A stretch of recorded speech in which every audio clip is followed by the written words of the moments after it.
ប្រហែលជាគ្នាហត់នឿយខ្លាំងហើយមើលទៅមែនហើយគួរអាណិតខ្លាំងហើយហាម៉ែអូននោះផងហ្នឹងឯចោអូនទៅដែរចុះដល់អូនណាដែលស្គាល់ផងគាត់ជប់ធ្វើការកន្លែងខ្ញុំឯងហៀគាត់ទៅបើកន្លែងរ៉ូស៊ីខ្លួនឯង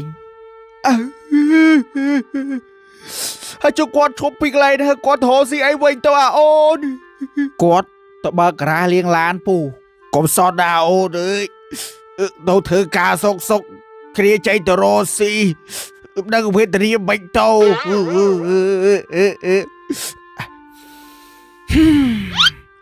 ធ្វើម៉េចពូអើយជីវិតវាមានធ្លាក់មានចុះដល់ពេលលឺចឹងក្នុងធួងហៀនេះវាខ្វាំខៀស៊ីប៊ីលេចូលនេះហើយចូលមករយៈនេះហៀវល់តាណាដូចដែលឃើញមហូបមីចឹងមករយៈនេះហៀអវល់នាំគ្រួសារទៅមូលក្តរចន្ទទីនៅរតនគិរីមិនចាឯងមិនទៅឈរម្ដងគាត់ខ្ញុំអត់ហ៊ានទៅឈរកំដរខ្លាចយំតាមដូចជាបាត់មុខដែលឃើញគាត់មកយូរឬក៏ថាវល់នាំគ្រួសារគាត់ទៅមូលក្តរចន្ទទីនៅរតនគិរីអញ្ចឹងបាទដែលឃើញមកហៀ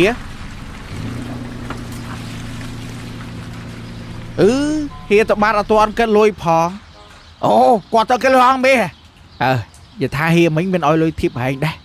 អូតាមេនេះ100រៀលងាប់អាអូនមុនណាហៀឲ្យលុយធីប50000 100000 500000 1លានអីវ៉ាន់នោះចាច់បាត់ឯមេផៃញ៉ោបាយយ៉ែឡានគាត់ឯមើលទៅបើអូននោះនៅមិនដឹងសំណាងមិនទេ